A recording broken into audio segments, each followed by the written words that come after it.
প্ৰযোজক আৰু এক সামাজিক কণ্ঠ আছিল। জুবিন গাৰ্গৰ জন্ম ক'ত আৰু কেতিয়া হৈছিল?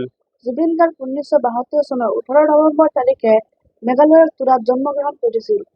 জুবিন গাৰ্গৰ পিতৃ আৰু মাতৃৰ নাম কি? জুবিন গাৰ্গৰ পিতৃৰ নাম মোহিনী মোহন বৰঠাকুৰ আৰু মাতৃৰ নাম ইৰি বৰঠাকুৰ।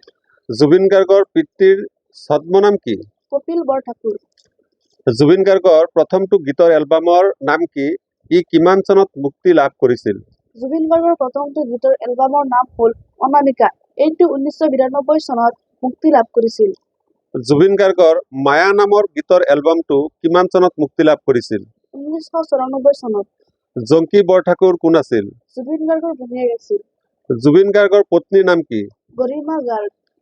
বলিউডৰ কোনটো হিন্দী গীতৰ বাবে জুবিন জনপ্ৰিয় হৈ পৰিছিল? গীতটো কোনখন চিনেমাৰ আছিল? ইয়া আলী গীতৰ বাবে জনপ্ৰিয় হৈ পৰিছিল। এইটো গেংষ্টাৰ চিনেমাৰ গীত আছিল। কিমানটা ভাষাত জুবিন গাৰ্গে গীত গাইছিল?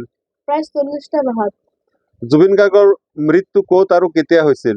2025 চনৰ 19 ছেপ্টেম্বৰ তাৰিখে ছিংগাপুৰত জুবিন গাৰ্গৰ মৃত্যু হৈছিল। জুবিন গাৰ্গৰ মৃত্যু কিদৰে হৈছিল? সাঁতুৰি থকা অৱস্থাত পানীত ডুবি তেখেতৰ মৃত্যু হৈছিল। জুবিন গাৰ্গৰ মৃত্যুত অসম চৰকাৰে কেইদিন শোক পালনৰ ঘোষণা কৰিছিল? 4 দিনত।